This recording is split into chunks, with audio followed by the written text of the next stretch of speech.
Hello, hello. Welcome to the Listen Bitch podcast with your mindset coach and favorite podcast host, Brandon Lynette. This is your go-to destination for unlocking your full potential and embracing the extraordinary possibilities within you. This is a journey of self-discovery and empowerment as you explore the transformative power of stepping into greatness. Come into alignment with your God-given power and gifts, unleash your soul, and learn to co-create a life you love. As you become the writer of your own story, in this podcast, you're going to find inspiration, practical tips, and sometimes abrasive nudge to take the leap of faith towards your dreams. You're in the right place. Buckle up so we can unleash your inner badass. What's up, you guys? You can tell my voice is still a little but we're going to get through it anyway. So I appreciate you guys tuning in. Make sure you are leaving a review. Written review is best. And then you could check the show notes for all of the information. Make sure you're signed up for my love letter at brandonlynette.com. Today, I'm excited to bring on someone I just met. I told you guys a couple weeks ago that I really wanted to start collecting stories. And this was one I didn't even have intentions on collecting. Okay. So you guys know I bartend 1 or 2 nights a week in the great city of Benton Harbor, Michigan. And I'm bartending the other night and I had these 3 guys come in. Could tell their energy was great right from the jump. Okay. Really great guys. And I started talking to them and got to hear a little bit about their story. And I'm like, this needs to be heard. And I figured you guys would be the greatest support for my friend Jay here to introduce himself and kind of start to tell the story. And I think he probably should get in the habit of telling it. I'm excited it happened here first because it's an incredible story. There's quite a few packaged, but Jay White, welcome to Listen Bitch podcast. Thank you for having me. Thank you. Of course, of course. So I'll just start by telling everybody, the night that I met you was the first time you met your brother, right? Yes, correct. That's amazing. So Yeah. let's start there. Let's start with tell me about that night, what you were doing, how you guys met up and all the things involved. Well, starting off that night, I have a father that has a lot of kids, I guess, around the world, if you would. And I never knew about my brother until I was about 16 years old. I found out that my name is Joanne. I have a brother named Jovan.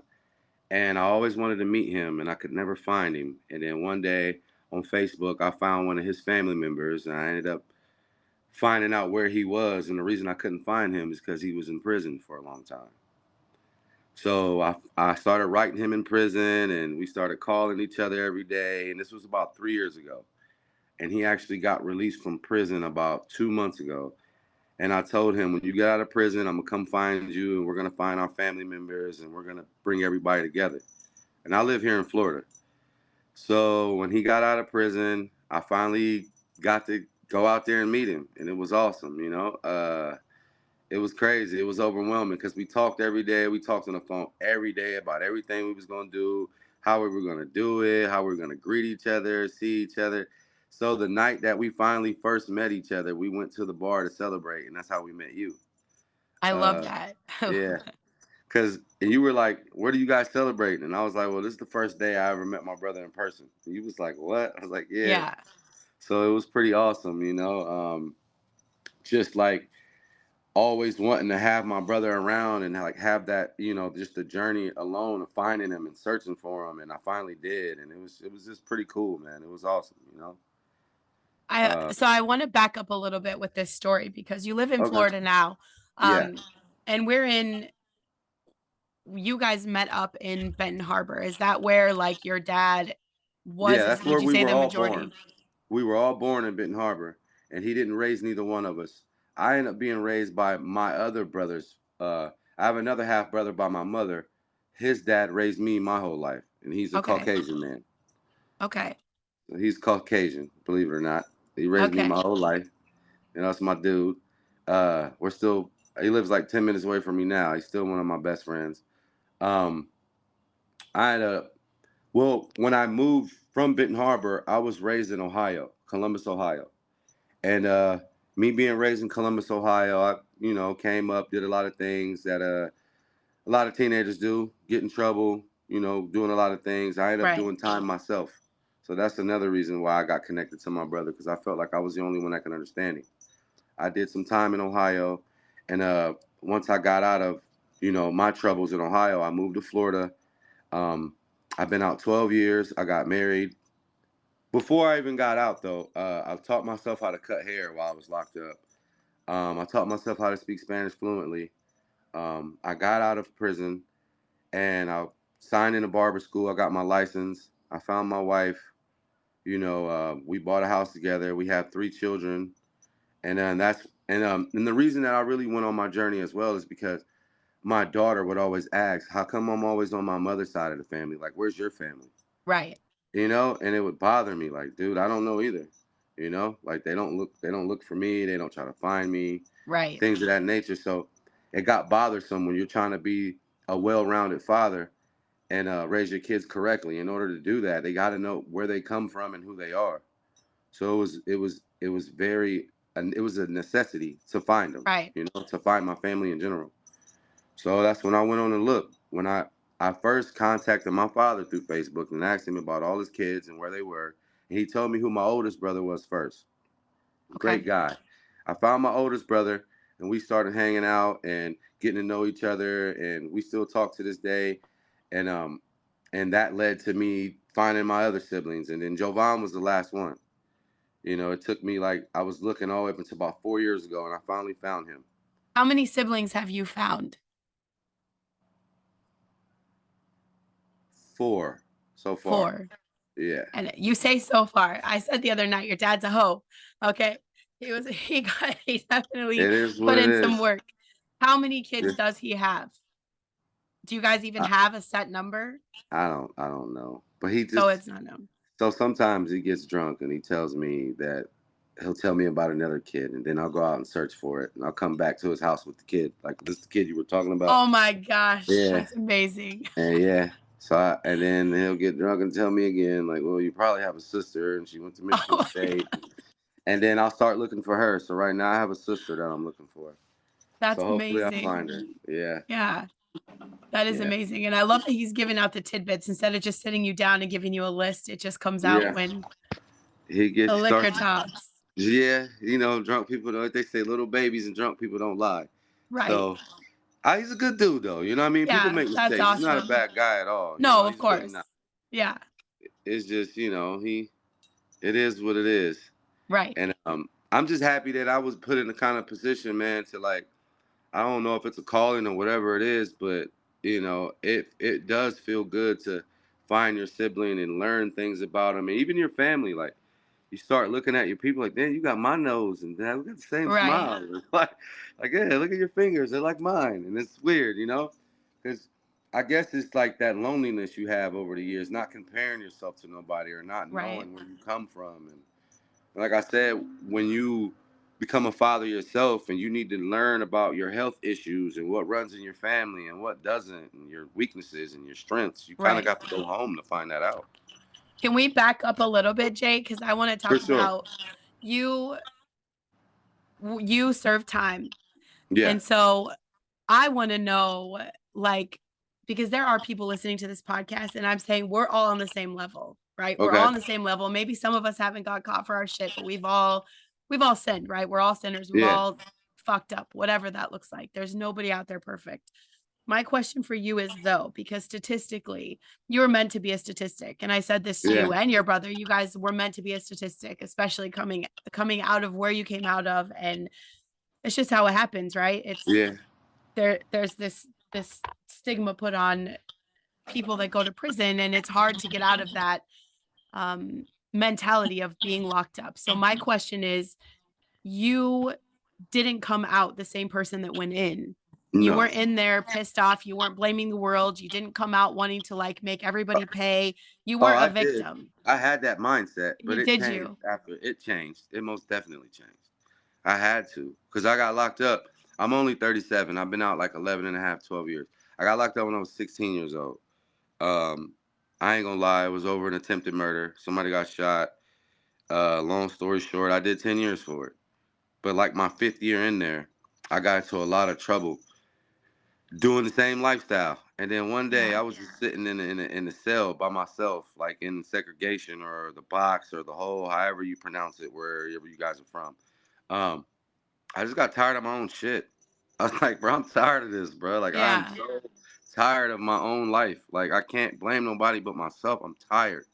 Yeah. And I was like, once I get out, who's gonna hire me? I was like 21 at the time. Like, I don't have any work history. I've never had a job. You Right. know, You're a baby. yeah, I Jesus, was a kid. 16-year-old, you were just a baby. Yeah, I mean, they put me in Ohio. They call it being bound over. So they sent me straight to adult prison. So I was 16 and there were grown men, like Yeah. straight up That's murderers, insane. killers, rapists. Yeah. Like, it was rough. I'm not gonna lie, it was rough. And that was the part of it. Like, I'm just tired of being around like the people that like, I'm 21, 16. You know, I'm young. These Yeah. guys are 39, 40, and 35 and 28. They're way older than me. And it's like they're the worst influencers you could ever possibly be around. These are gonna show you how to sell drugs better or how to get away with bank robberies So or like they literally, God put you in a position where He said, Jay, this is your life. This yeah, is your future. This is what you have to look forward to if you don't get your yeah, shit together. So you yeah, had to get sick and tired of your own shit.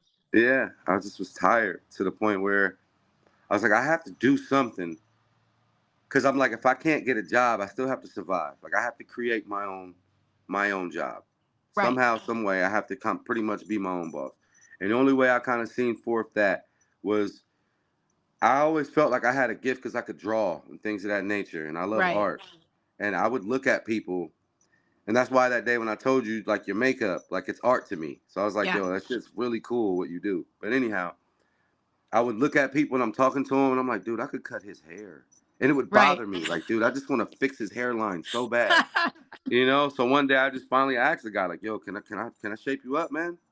He's Yeah. like, yeah, sure.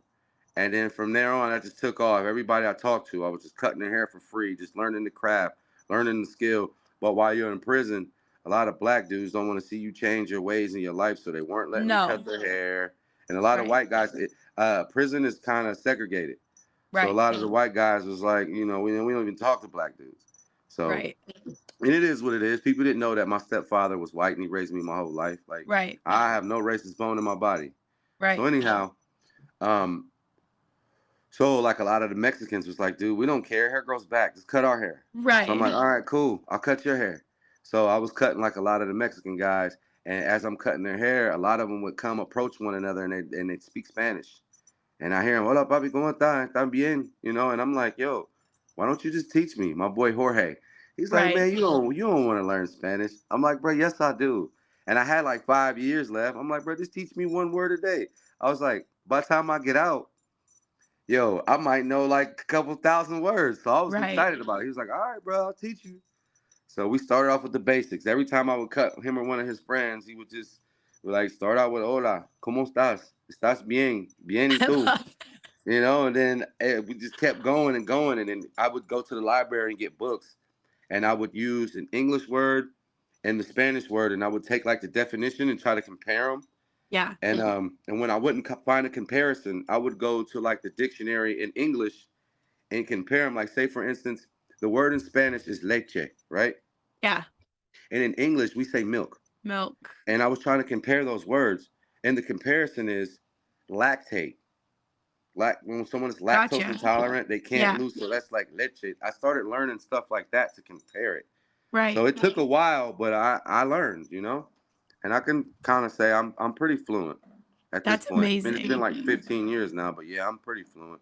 I still How did learning. you I'm still getting deal better. how Go did you ahead. deal with that resistance of like the people that didn't want to see you change? Because that's what happens, right? Yeah, Everybody, I, my passion is to get people to step into their potential. And it's a very scary thing because you have to let go of your comfort because the yeah, people that are with you are not going to, the people that are with you aren't necessarily going to support you because it makes them uncomfortable because they see what they could have done. So you've got these 40, 50-year-old men that didn't change their lives that are pissed that this kid is like waking up, right? You're starting to yeah, take responsibility. You're going to change. You're not going to be a statistic. And that makes them uncomfortable. They see their faults in that, right? How did yeah. you deal with that resistance? Uh, I think I took it a little easier than other people because, like, not trying to be weird or nothing, but when you're a black kid raised by like a white guy, you get stared at funny and people make fun of you and treat you differently anyway. So you were So used to just being yeah, I was used to being like the oddball. So I right. was kind of cool with it, but it was like because I don't really fit in with that crowd. Like, my dad didn't teach me to even be like this, man. Right. So I feel like I was kind of just used to people like, I'm not gonna say jealous, but kind of like, cause like he always visited me. I kept money on my books. Like Right. I've always had like a support group while I was in there. I've always had visits and support group. And with that being said, is it kind of lightened the load on that transition because those dudes didn't like me anyhow because of that. So I just felt like it was just, I don't really know how to answer your question correctly, but it was just something within me because I felt like, for one, like these dudes ain't gonna know me when I get out anyway, especially if I'm doing the Right. right thing. Like, cause they're gonna be dead or coming back or doing what they're doing. So it's like, I don't know. It was just different. I've always felt different. I've always felt like I didn't belong. Not trying to say I'm better than anybody, but I've always wanted better for myself. Right. So I felt like at some point it was just time to take charge. And I also felt like if it didn't work out, the streets and these losers will be here waiting on me. Right. No, it's like they'll be here still because they're not changing. They're not going anywhere. Right. So I felt like it was just a little easier for me to change because of that. So you are there's so much I want to talk about because I want to talk about just the fact that I heard you and your brother, you guys have like empowered each other to be better. So you became this great influence in your brother getting his shit together and taking responsibility. But he also pushed you because you told me that he was getting out and you wanted to lose some weight. And, I did. you guys I like did. fed off each Dude, other in such a positive way. 6 months before he got out, I lost 60 pounds. That's amazing. I'm like 205 right now. I was like Yeah. 270. Dude, I was running 3 miles every day, doing push-ups, sit-ups, dips, start working out. And stopped smoking marijuana. I was like, this Yeah. dude ain't gonna be looking too handsome in front of me. I'm like, Right. nah. Well, not in a bad way, but I'm like, yo, we Right. gon' I gotta look good next to him. Cause you know how dudes look when they first get out of jail. They look amazing. I was like, yo, I was one of those guys at one point in time. So I was like, yo, I got to get back fit. I got to start eating Right. right. So I kind of, yeah, he most definitely pushed me to do that. He He did. pushed you, but I know you were there supporting him mentally and emotionally. So it's like you guys were really helping each other. Yeah. I think that's a powerful thing. And then I want to talk about the fact, first of all, you guys, he has the cutest twin babies I've ever seen in my life. Like your Oh, family's yeah. beautiful. I Facebook Thank stalked you. you. Beautiful, beautiful kids. Um, but those babies, I'm just like, I'm obsessed. So you've got this family. And you are taking responsibility for where you are. So your Yeah. kids have a greater shot at life Yeah. than a lot of kids out there. So you're gonna be able to teach them that. Do you ever think that your calling is to like break the cycle of statistics in teens that are out there struggling? Have you ever thought about that? 1,000%. A Yeah. 1,000%. That's why when you told me that you would like to talk to me about this situation, I was like, this is probably the first start of getting out there and really doing what I want. I want to go back to communities and prisons and just speak like, dude, just because you are in here, don't mean you'll always be in here, bro. Right. Like, dude, yeah, like my career has took me places that I thought I'd never be in life, hanging Right. around people that I never thought I'd hang around, like people that you even know. Like Right. it's crazy. It's Right. like, yo, I know this person, like, Yeah. personally. Like It's yes, wild. it can happen. Trust me, it really can. You know, it really can. So yes, I would love to have an opportunity to speak on the behalf of people that was like me or is like me now. Right. For people who don't have a voice or feel like, there is no hope. It really is, man. Right. Like sometimes I get kids in my chair that remind me of me before I went to Yeah. prison. And when you're in my chair for that little 45 minutes or that hour, I'm trying to change your mind on your life. Exactly. Like, dude, you sitting here doing this and you making this fast money. I'm like, dude, I'm a barber. I'm making fast money too. I don't have a boss. I got money in my pocket every day too. Like, what's the difference? Right. So just trying to convert them. It ain't necessarily got to be barber. And it's like, dude, you can be a legit legal person and make a good living for yourself, bro. And you don't have to clock in at a 9 to 5. You can do anything that you want. You put your mind to. Right. If that makes sense. Is there a part of you that had to be very intentional about not letting your past define you? Uh, every day, even now. Yeah. Always, bro. I mean, because at the end of the day, that's your first instinct. When you kind of come up in the street, your first instinct is like survival mode. Right. So, some people might necessarily things trigger you. You know, things, places, people, places, and things trigger you. You know, and it's like, do you want to go back to that, or like, bruh, you gotta discipline yourself. Discipline sucks, bro, but the Yeah. reward is awesome. Right. Reward has me talking to you right now. You know, so discipline sucks, but it helps you because, you know, like say for instance, you got like say a work day and a client is, oh, you did this, and they're just being loud and being disrespectful. You Right. gotta woosah yourself, like, dude, you can't be loud, you can't be disrespectful. There's women, there's children in here, and being, if you see my record, I'm gonna look like the aggressor, and I'm probably gonna be the one that's gonna go back. And then I think Right. about my wife and my kids, like, man, I can't go back to jail over an argument. You got it, Right. bro. I apologize. I'm sorry if anything, man. The haircut's free or just whatever it may be. Like, I Yeah. apologize. I'm sorry for bumping you. It won't happen again. You Right. know, I can't afford to get in trouble anymore. There's more than just me that's counting on me. Right. You know. So And yeah, having becoming a parent, do you just have like a different, because everybody is somebody's kid, man. You yeah, know, right. everybody's somebody's kid. Does it give you a different perspective on life, It on does. people, like to It see does. people for people? Yeah. Yes. I don't think I'm at that stage yet because maybe when Yeah. my kids get older and then they become their own person, it's like you can't judge, you can't do a lot of these things. But yeah, it changes the perspective because, like I said, I was a young dude, I was rough, did all this crazy stuff in my life, and growing up, how can I say this? Having women, Yeah. I protect women. I have 3 daughters. I don't Yeah. have a son. I have to watch the way that I speak. I have to watch the way that I talk. I have to, watch my language and the things that I say and my mannerisms because I have women. I Right. don't have little boys that I can be rough with. Like, I can't just say anything to her like that. Like, she's a young lady. Even my wife, I have to be Yeah. respectful. I mean, some days are better than others. I'm still Right. human, but for the majority of the part, I watch what I say. I watch what I do because they're watching. And I'm the first example of a man that they're going to have when they grow up. Like, they're going to compare every man in their life to Exactly. me. And I'm making it hard for these dudes out here. Trust me. Right. At least I'm going to try to. That's good. That's Try good. And to, you I know? think the best thing for girl dads, especially with the relationship with your wife, as a girl dad, you have to ask yourself, like, would I be proud and happy and content if my daughter married someone just like me? So if your girls grow up and marry someone just like you, that's your standard. I would. Yeah, I would. Yeah, exactly. That's awesome. I would. If you knew how much I love, like, yeah, I would. The respect I have, like, yeah, I don't never beat on a woman, none of that. So it's like, Yeah. yeah, for sure. You know, I would most definitely be all right with that. Did you because obviously, I mean, I was an angry 16-year-old kid. I was fucking angry. I was mad Yeah, at the world. I was mad at everything. So it's taken a process for me to become a person that is not reactive, like just not reactive. What do you do to not be that angry person? Because I feel like we all have the rage monster still, right? It was our survival mode. There's something there. uh, So how do you regulate that part of you? think about my family. Like, bro, it's still there, but it's like my life ain't my life no more. If that makes sense, my Right. life belongs to them until they're adults.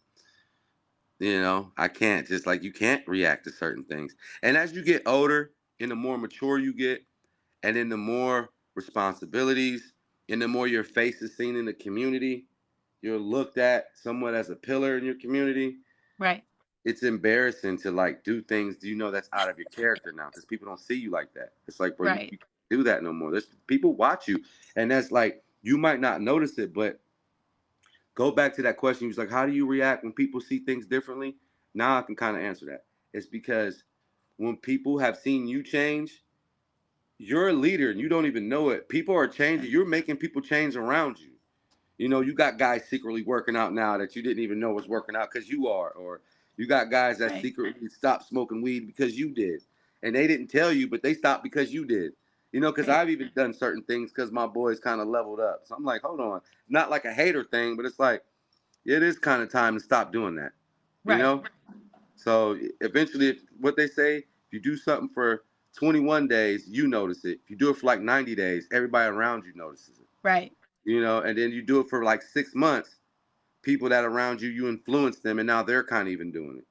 So I Right. kind of take that approach about things in life. Like I'm someone I consider myself to be a leader. I'm not a follower. I don't do things because everybody's done it. I've Right. never been like that, and that comes with the discipline, that leadership. When you're the person that don't follow, and you're usually the guy who sets trends and people follow, you have to set that example because you know people are watching. Like Right. for instance, when I run 3 miles and I'm running, and I might see a car ride by, even though I'm tired, I can't stop because I know that car's watching me. They're So it's watching like, you. yeah, so I got to finish the whole thing because I know Right. people are watching you. Basically, at the end of the day, people are watching you. Right. I love that you've turned this into something that's positive. So I feel like part of the human experience is feeling connected. Hmm. So how did it first come out that you had different siblings? Like how did this like family Oh, search thing? What was the origin I story mean, for I've this? I've always known. Okay. I mean, like we've always known.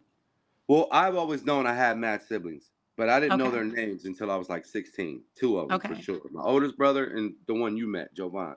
Okay. But our littlest brother, he lives in town, but he was raised by our father. I don't know if you've seen him, the other gentleman that you guys was taking pictures of us with that was in the middle The of the the third one, the third yeah, brother that was yeah, with you guys. third, So yeah, he's the in third. town and he lives with your biological dad. Yeah, well, he lives Okay. close. He lives in Ben Okay. Harbor. So yeah, Okay. like I said, I've always known, but I guess with all that happening, this guy messing with all these women in this very small town, uh, I think things just got out of hand and got messy, and everybody just went their separate ways, Right. and nobody, women being angry at each other and being spiteful and all these things. I guess their job, they felt like it was best to keep us away from him, keep Right. everybody away, and I don't think that's healthy. No. But like I said, once I got out of prison, and my oldest child was just always asking, and I always wanted to know anyway, but I never knew how I could find these people. I didn't even know how I could find my dad. Right. He didn't, he wasn't writing me or answering phone calls or looking for me while I was in prison. I didn't see that guy ever. The first time I seen him in 21 years is the night I met you. I didn't see That's the him. first night you saw your dad. Yeah, Holy 21 shit. years was the first day. And then the next day after I met you, it's the first time in my entire life I met my grandfather. And I looked just Wow. like that guy. Yeah. Yeah. That's amazing. Yeah, man. It was wild, man. Just meeting my family and stuff. But yeah, it's crazy, man. It's just, and I don't know. I just felt like God called me to bring my family together. My biggest goal, because I was listening to one of your podcasts when I first met you. I was checking out a lot of your podcasts. And I'm like, yo, this girl's she's legit, bro. Oh, Like I your gotta brother stay already around this called person. you out. He said he tried to play it in the car and you turned it off. He already ratted you out. Yeah, I think so. Cause we was like drunk. I'm like, dude, no, stop right now, man. Cause you gotta get home and and Right. everything. And then I finally kind of analyzed what we were talking about and who you were. And I'm like, let me check this young lady out.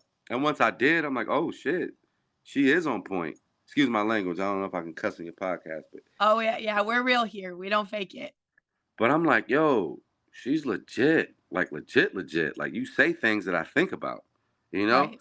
And it was something about what'd you say? Just like basically, I have a bucket list in my head, Yeah. and my bucket list was to have one day have not even just my siblings, but all my family members in one room just to take a picture, Right.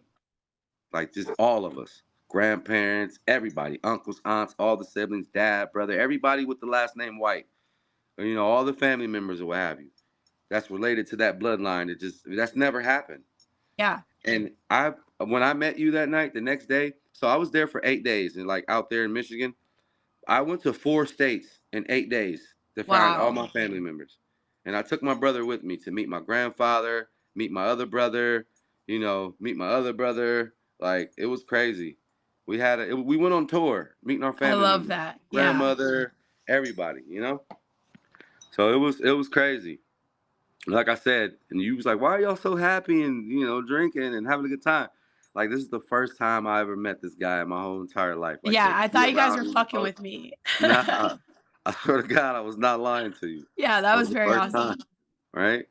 It was cool to see that. It was cool to see your guys' energy. It was cool to see like, this is what I think is important, Jay, that I think you do recognize it, but like you are a connector. You're a connector and not Yeah, just, I don't want it to just stop with your family. I think that's important. I think family is very important. I admire that you have that. I don't think I'd ever understand it. I don't have that for myself, but I love this for you. You're a connector, and it's not just because of everything you've been through, it's because of that decision, like, you're breaking fucking cycles. You're yeah, breaking cycles. You don't have, you're married. I'm assuming that means you are faithful, you're committed, you're there, you're yeah, showing up for your babies, you're doing all the things. You took massive responsibility for your shit, you got tired of your shit, you changed your ways, you're not, you're doing things differently. So not only to influence your family as a connector, to show your family like we can change this. We yeah, can still love dad. That doesn't mean we become him. We can yeah, still love whoever. It doesn't mean we become them, and we stay strong in our own path. Like you staying strong in your power and your potential. I think that's the gift. And I think what's going to be great for you is that not only are you going to be a connector just for family, but I think getting into these communities, like there are kids, I think about this all the time because I mean, my mom signed her rights off on me with that when I was a kid, right? Like oh a wow, teen, a little teen, I was committed. I was a ward of the state. I emancipated at 15 as a ward of the state. So I was that angry kid. I didn't have that direction. I didn't have all those things. But now it's on my heart. Like I need to work with those 16-year-old girls that are pissed off that, were rejected, who think, they're out there in the world and this is it for them. They think that, God doesn't love them, that they're not worthy. Like there's so many things that I could speak to on them. I feel like you have that same potential to be talking to these young men to show them yeah. like, I want to. I just don't really know where to start. I do. I want to so bad, and I feel like I owe it because I don't have a son. So you yeah, miss that kind of void, trying to teach him like man ways. There's a kid right. out there that needs to be taught how to be a man, and I'm a man out here trying to like. I want to give that advice, and I want to show like, yo, you following the wrong crowd, bro. Right. These guys don't. And what do you know? Trust me, I know 10 years in prison. And that's Yeah, it. I That's what know. they need to relate to. They're growing up seeing Can I this like, smoke? Can I smoke? yeah, do what you need, of course. Right. That that's what they need, that reality of someone who has been there, right? Because I couldn't go to a bunch of teenage boys and be like, look, I get it. Yeah. Like The yeah, fuck, yeah, I feel that. you have that power. So I think it's a very And I don't unique want it to go to gift. waste. Right. I don't want it to go to waste. Like I am so waiting to be like, hey man, I can go here and I could talk and I'm not camera shy or crowd shy. Like I Right. can talk to a couple thousand kids and I can go to like seminars and speak and I want Right. to though. And I don't want no money from it or nothing. I just want somebody to grab hold because somebody's looking for me as much as I'm looking for them. One person, I one know it. person needs your story. And I love that you're on this podcast today. I love that we're going to share the shit out of this. And if you guys are listening, please give us a share here. He is in Florida. So if you guys have any connections of where he could get started, I think, even starting at the Boys and Girls Club or, some kind of community outreach. There's Big Brother programs. I want all of that. I do, but not trying to say I'm weird or nothing like that. But in this day and age, it's very complicated to like be around like young juveniles. Right. So I would rather do it in groups at first Right. Right. because it's a very touchy subject about like being around kids and stuff like that. Not saying that I have an issue with it, but still No, like of course. you know what I mean? Like Yeah. you don't want people to get the wrong idea or any of that. So Right. I think about that too. Like like so it's like I would rather be in a position where I could get like a group of like I would rather like go back to juvenile prisons and That talk to would be those great. guys and Yeah. then we sit down one on ones and holler at people who really want to talk to me who got answers and then I could kind of give out situations Right. and programs if anything. Like I would like to do Juvie is programs. what saved me. That's what saved me. The staff and the people that would come in and just be like, you don't belong here. Me Like, too. this isn't your life. You don't Me too. belong here. So Me too. we need people like you going into these places saying you don't belong here. Yeah. Believe it or not, that's who I looked up to. It wasn't the inmates. Exactly. I looked up to the prison guards Yeah. that got up every day to go to work, missing their son's basketball, football Yeah. games, missing their daughter's soccer games, and talking to those guys and watching how they talking. Because I had to relearn how to be accepted back into society. Yeah. Told you, you got dudes that all they talk about is trying to sneak drugs in or doing something weird, or they're just Right. being weird. That's why they're in Right. prison. They're losers. So it's Right. like, and I didn't want to be a loser, but I'm like, the only guys that I had to look up to were correctional officers. And some of Yeah. them, when I got out, they came all the way to Florida to hang out with me. Oh, Come I see. love that. Yeah, man, I had a couple of them, bro. They really cool with me, and we still Yeah. talk to this day. I got a few of them. Yeah, I talk to them to this day, man, and they check on me and making sure I'm still on the right path. And I'm like, bro, of Right. course, I haven't had a pair of handcuffs on me since they took them off me. I love that. So I'm proud of that. I love that. Jay, thank you so much for coming on here and sharing your story. We're going to have to come back in a couple months and do a follow up and see Oh, for sure. how I many more appreciate people we've that. connected to and what you're doing. But just, I relate so much to your story, just getting your shit together. You didn't wait for someone to come and save you. You took massive responsibility. You got your shit together, and like, you have that intention of walking in your purpose. And I'm I'm glad we met, honestly. I'm glad I am that, too.